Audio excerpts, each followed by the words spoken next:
நண்பர்கள் அனைவருக்கும் வணக்கம். இன்னைக்கு நம்ம இந்த வீடியோல அனைத்து ரேஷன் அட்டைதாரர்களுக்கும் பொங்கல் பரிசு தொகுப்பு தொடர்பாக மிக முக்கியமான தகவல் ஒன்று வெளியாகி இருக்கு. சோ அது என்ன தகவல் அப்படின்றத இப்ப நம்ம பார்த்திடலாம்.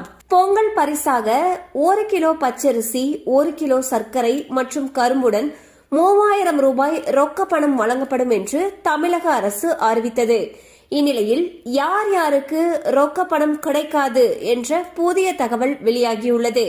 அதன்படி சர்க்கரை அட்டைதாரர்கள் மற்றும் நோ கமாடிட்டி கார்டு அதாவது என்சி கார்டு அட்டைதாரர்களுக்கு பொங்கல் பணம் கிடைக்காது.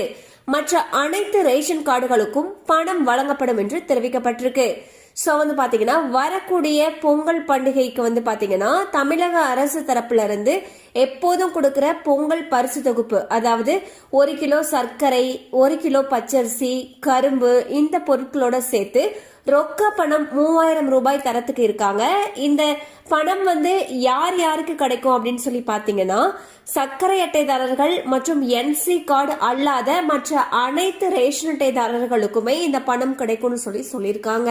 கண்டிப்பா அந்த அப்டேட் உங்களுக்கு பயனுள்ளதா இருந்திருக்கும் நம்புறோம். மேலும் இது போல அப்டேட்ஸ் உங்களை உடனே ரீச் ஆகணும்னு நினைச்சீங்கன்னா நம்ம சேனலோட தொடர்ந்து இணைந்திருங்கள். தேங்க்யூ ஃபார் வாட்சிங்.